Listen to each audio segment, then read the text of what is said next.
Hey everyone, today I thought I'd put a little video together just to try and explore the last year or two and get you to question where your yield comes from. Now I'm sure most of us are familiar with Aave and Yearn, but if you're not, Aave is basically a website where you can lend out your tokens and other people can borrow those tokens in return for collateral. And there are many other websites just like Aave where you can lend out your tokens, other people can borrow those in return for different assets.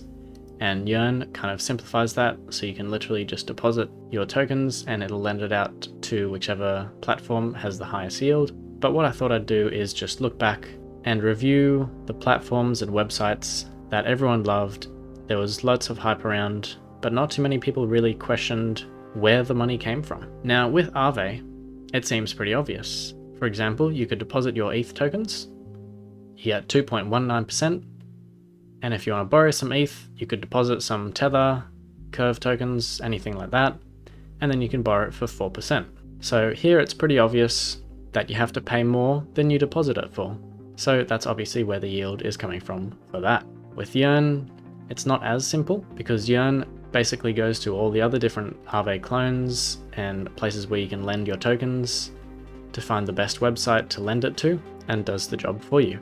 But so far, Yearn has been pretty safe. Now, moving on to Anchor, in case you've been living under a rock, this was basically a site where you could deposit your UST tokens, which was a stablecoin on the Luna blockchain, and this used to say net APY 19%, meaning you could literally just deposit your, at the time, $1 stablecoin and get 20% per year, and that was all well and great until the stablecoin and Luna wasn't so stable. But where were they saying this 20% came from?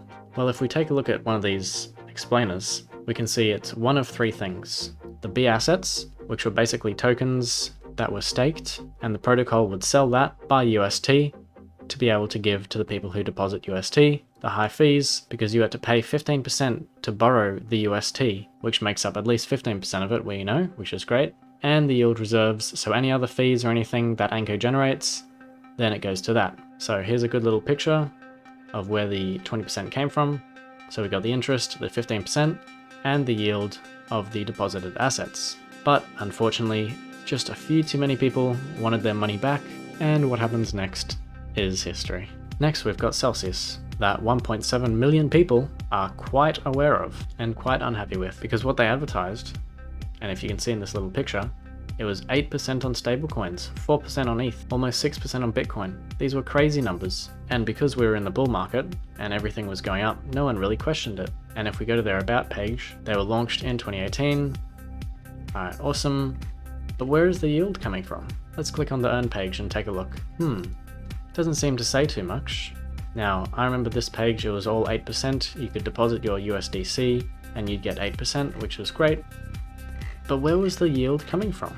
Now something was a bit fishy that I kind of just overlooked because everything was going up, everyone was euphoric, and no one really cared.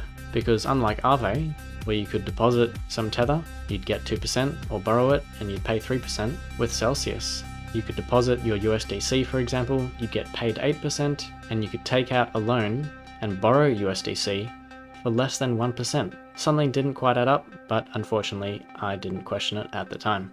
Next, on the FTX website, you could actually lend out your tokens, as you can see down here. You could lend out, let's say, your USD and stablecoins. Now this would fluctuate quite a lot based on the demand of other people borrowing the tokens for futures trading and so on. And you could pretty much lend out any token you wanted, but unfortunately, frizzy-haired man SBF had his hands in a couple of different pies. One of them being Alameda Research, and which we later found out was borrowing user money and had this amazing trader at the wheel. I absolutely could pull it off without my math degree. Use very little math. Use a lot of elementary school math. Being comfortable with risk is very important. We tend not to have things like stop losses. I think those aren't necessarily a great risk management tool. I'm trying to think of a good example of a trade where I've lost a ton of money. Well, I don't know. I probably don't want to go into specifics too much with that. Anyway, next we've got 3 Arrows Capital.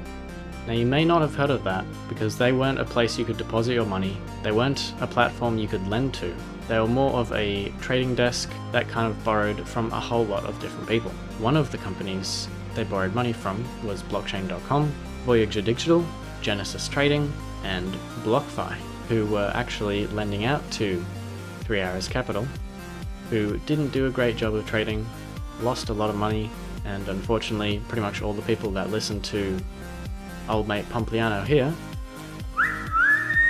So what BlockFi! Rocket ship, get on board! So why is Block... Anyway, you get the point.